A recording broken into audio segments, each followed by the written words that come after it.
دوستو آداب، میں ہوں علی عادل خان اور آپ دیکھ رہے ہیں ٹائمز آف پیڈیا چینل۔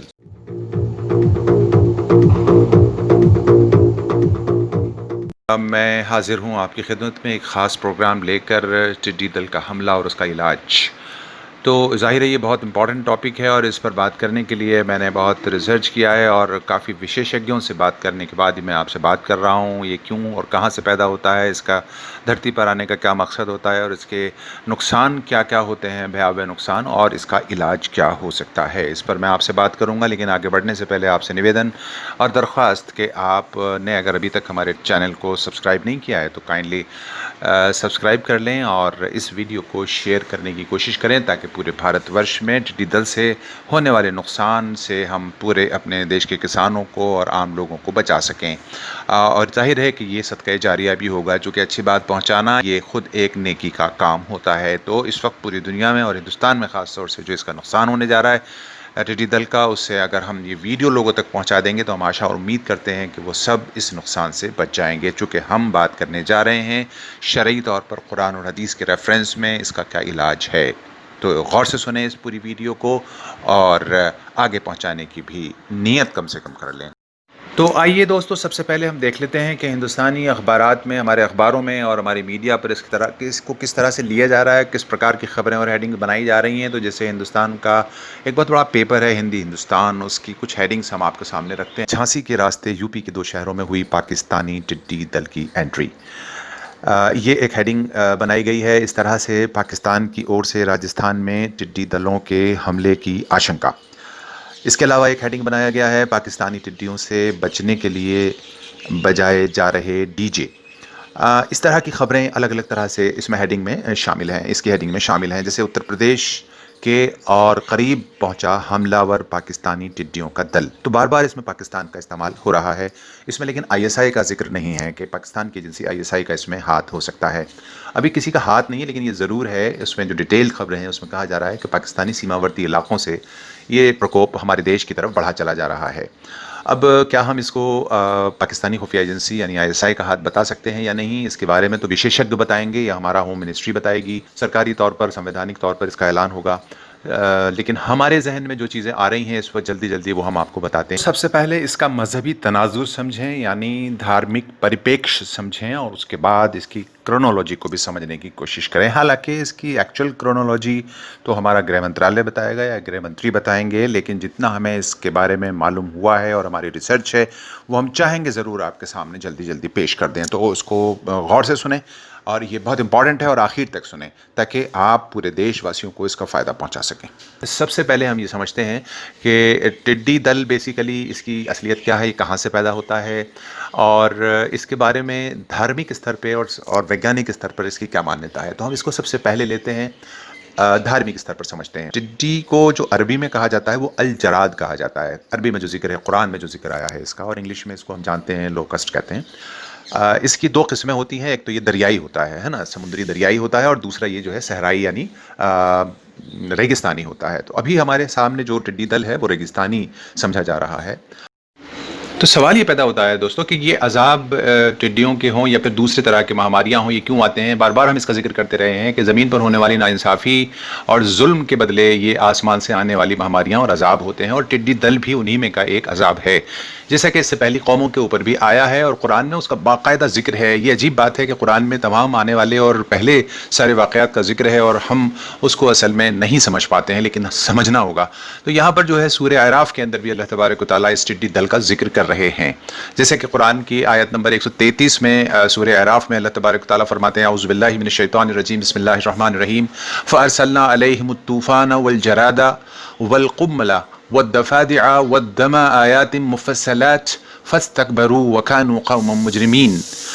اس کا ترجمہ یہ ہے کہ تو ہم نے ان پر طوفان اور ٹڈیاں اور جوئیں اور مینڈک اور خون کتنی کھلی ہوئی نشانیاں بھیجیں، مگر وہ تکبر ہی کرتے رہے اور وہ لوگ تھے ہی گناہ گار۔ تو گناہ گار اور تکبر کرنے والے لوگوں کے لیے اس قسم کے عذاب دھرتی پر آتے رہے ہیں۔ گھمنڈ، اہنکار بہت خطرناک چیز ہے، چاہے وہ انفرادی یعنی انڈیویجول لیول پہ ہو یا پھر حکومتوں کے لیول پہ ہو۔ تو اہنکار کی بار بار بات آ رہی ہے، ایسے میں ہمیں چھوڑنا ہوگا اہنکار کو اور توبہ کرنی ہوگی اس رب کے سامنے اپنے گناہوں کی، جو ہم سے راضی نہیں ہے، یعنی وہ ناراض ہے، اور اس کے بعد دھرتی پر مختلف قسم کے عذاب بہت جلدی جلدی آ رہے ہیں، جیسے کہ ابھی کووڈ-19 سے نہیں نمٹے کہ بار بار اس بیچ میں جو ہے وہ زلزلے بھی آتے رہے. یہ الگ بات ہے کہ بہت بڑے لیول پہ اس کا کوئی نقصان دیکھنے میں نہیں آیا، مگر یہ سب نشانیاں ہیں. اب ٹڈی دل بھی انہی میں کی ایک نشانی ہے، لہٰذا ہمیں وقت رہتے سمجھ جانا چاہیے. حضور صلی اللہ علیہ وسلم نے اپنے صحابہ سے کیا فرمایا کہ یہ اللہ کا لشکر ہیں، لہٰذا انہیں قتل نہ کرو. مطلب یہ کہ انہیں یوں ہی بیکار نہ مارو. اگر یہ تمہارا کوئی نقصان نہ پہنچائیں تو ان کو نہ مارو، ہاں اگر یہ تمہارا نقصان کریں تو ان کو مارنے کی اجازت دی گئی ہے. دوسری ایک روایت ہے، حضرت علی سے مروی ہے، حضرت علی رضی اللہ تعالیٰ عنہ سے مروی ہے کہ حضور صلی اللہ علیہ وسلم نے ارشاد فرمایا کہ اللہ جب کسی قوم کو آزمائش میں مبتلا کرتا ہے یا کرنا چاہتا ہے تو ٹڈیوں کو بھیج دیتا ہے. یہ دوسری ایک روایت ہے. ایک مرتبہ حضرت عمر فاروق رضی اللہ تعالیٰ عنہ، ان کے زمانے میں ٹڈیاں جو ہیں وہ غائب ہو گئیں، تو آپ غمگین ہوئے بہت زیادہ، چونکہ اس کے پہلے ہم نے آپ کو کہا کہ جب پوری مخلوق کو ختم کریں گے اور قیامت آنے والی ہوگی تو پہلے جو ہے ٹڈیاں ختم ہو جائیں گی. تو یہ غمگین ہوئے حضرت عمر رضی اللہ تعالیٰ عنہ اور ان کی تلاش میں نکل پڑے اور شروع کر دی اس کی تلاش. بالآخر انہیں کہیں سے ڈھونڈ لایا گیا اور آپ کو سکون ملا اس کے بعد. تو لوگوں نے جب یہ ماجرا پوچھا تو فرمایا کہ اللہ نے 1000 مخلوق پیدا کی ہیں، جس میں سے 600 دریا میں اور 400 خشکی میں ہیں، ہے نا. یہ ان یعنی جانوروں، پرندوں یا ان کی مخلوقات ہیں. ویسے ٹوٹل 18,000 مخلوقات کا ذکر ہم نے سنا ہے. یہاں 1000 مخلوق کہا گیا، اس میں سے 600 دریا میں اور 400 خشکی میں ہیں، وہ آباد ہیں. مگر اب بھی اللہ کسی مخلوق کو فنا کرنا چاہے گا تو پہلے ٹڈیوں کو فنا کرے گا، پھر باقی مخلوق کو. اس لیے ان کے نہ ملنے پر، اللہ حضرت عمر کہہ رہے ہیں، اس لیے میں ان کے نہ ملنے پر غمگین ہو گیا تھا. اس کا ماجرا یہ تھا. یہ اس کا پس منظر ہے، یعنی اس کا جو ہے وہ مذہبی پس منظر ہے، پریپیکش ہے. آگے ہم آپ کو کچھ اور اس کے بارے میں معلومات مذہبی اعتبار سے دینا چاہتے ہیں. یہ ایک تو یہ ہے کہ کہاں اور کہاں مطلب کہاں پائی جاتی ہیں، اس کا بھی ہم آپ کو ذکر کر دیں کہ جب یہ انڈے دینے کا ارادہ کرتی ہیں ٹڈیاں تو سخت اور ایسی بنجر زمین کی طرف یہ چلتی ہیں، یعنی اس کی تلاش کرتی ہیں. سخت جگہ، بنجر جگہوں پہ یہ چلی جاتی ہیں جہاں انسان کا گزر نہ ہو، اور پھر زمین میں سوراخ کر کے انڈے دے دیتی ہیں. اور وہ جو انڈے ہیں وہ زمین کی گرمی سے ہی اس میں سے بچے نکل آتے ہیں. بچوں کو عربی میں کہتے ہیں الدبی. اور جب کچھ بڑی ہو جاتے ہیں ان کے بچے تو ان کو گوگات کہا ہے عربی میں. اور جب اپنے عروج پر یعنی پورے بالغ ہو جاتے ہیں، یہ پورے ہو جاتے ہیں، تو ان کے 2 رنگ ہوتے ہیں، زرد یعنی پیلا رنگ اور کالا رنگ. تو آپ کو ہم بتا دیں کہ جو مادہ ہے اس میں ٹڈیوں میں، اس کا رنگ کالا ہوتا ہے، اور جو نر ہے اس کا رنگ زرد ہوتا ہے. یعنی فیمیل جو ہے وہ کالے رنگ کی ہوتی ہے اور جو میل ہے وہ پیلے رنگ کا ہوتا ہے. اور اس بڑے ہونے کے بعد اس کو الجراد کہا جاتا ہے. عربی میں اس کو الجراد کہا ہے، قرآن میں اس کا ذکر یہی ہے، اسی طرح سے، اسی نام سے ہے. اس میں کچھ مفکرین نے اس کی کچھ ڈیفینیشنز دی ہیں کہ ان کا جو ہے وہ فزیکل شیپ اور بایولوجیکل شیپ کیا ہوتا ہے. فزیکل شیپ پہلے سمجھتے ہیں.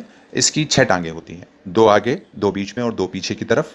اس کے جو اعضاء ہوتے ہیں یعنی سر، کھوپڑی، گردن وغیرہ، وہ 10 جانوروں کی شکل لیے ہوئے ہوتے ہیں. یعنی ایک ٹڈی کے اندر 10 جانوروں کی شکل موجود ہوتی ہے. یہ بہت ہی وچتر بات ہے اور بہت ہی عجیب سی بات ہے. اور کبھی کبھی اس سے خوف بھی پیدا ہوتا ہے کہ مطلب ایک چھوٹا سا ٹڈی کا یہ پرندہ اپنے اندر 10 جانوروں کی شکل کی شباہت لیے ہوئے ہوتا ہے. یہ بہت ہی بھیاوہ بات ہے. تو اس کو ہم سمجھتے ہیں کہ وہ کون کون سے جانوروں کا. تو اس میں ہوتا، ہم نے یہ پایا کہ اس کا جو چہرہ ہے وہ گھوڑے کا سا ہوتا ہے، آنکھ اس کی ہاتھی کی سی ہوتی ہے، جبکہ گردن جو ہے وہ بیل کی سی ہوتی ہے. اور اس کا جو سینگ ہوتے ہیں، آپ دیکھ رہے ہیں سینگ اس کے اوپر پہ، یا ان کو کیا کہیں گے، سینگ ہی کہیں گے، وہ 12 سینگا جیسے ہوتے ہیں. شیر کا سا اس کا سینہ ہوتا ہے، بچھو کا سا اس کا پیٹ، گدھ کے سے پر، اور اونٹ کی سی ران ہوتی ہے اس کی. شتر مرغ والی ٹانگیں ہوتی ہیں اور سانپ کی سی اس کی دم ہوتی ہے. یہ ہمیشہ لشکر کی طرح پرواز کرتے ہیں. یہ ایسے الگ الگ پرواز نہیں کرتے ہیں، انڈیویجول نہیں بھاگے گھومتے، انفرادی نہیں بھاگتے، بلکہ یہ کسی لشکر یا فوج کی شکل میں ہی چلتے ہیں. اور خاص بات یہ ہے کہ ان کی پوری ایک جماعت ہوتی ہے، اور ان جماعت کا ایک امیر یعنی کمانڈر ہوتا ہے. ان کا ایک جماعت کا کمانڈر ہوتا ہے. جب کمانڈر جو حکم دیتا ہے، جیسے آپ جانتے ہیں کہ ایک امام ہوتا ہے کسی جماعت کا، تو امام جیسے جیسے کرتا ہے ویسے ویسے پیچھے نماز پڑھنے والے مقتدی کرتے ہیں. ایسے ہی ان ٹڈی دل کے اندر بھی یہ خاصیت ہوتی ہے، اس کا کمانڈر یا امیر یا امام وہ جیسے جیسے کرتا رہتا ہے ویسے ویسے اس کے فالوورز، ساری فوج ویسے ہی کرتی ہے. وہ چلتا ہے یہ چلتے ہیں، وہ اڑتا ہے یہ اڑتے ہیں، وہ بیٹھتا ہے یہ بیٹھ جاتے ہیں. یہ کسی ہریالی کی طرف بڑھتا ہے، کھیت کی طرف بڑھتا ہے، کمانڈر تو سب کے سب اس کھیت میں جھنڈ کی طرح پہنچ جاتے ہیں اور اس کو نیست و نابود کر دیتے ہیں.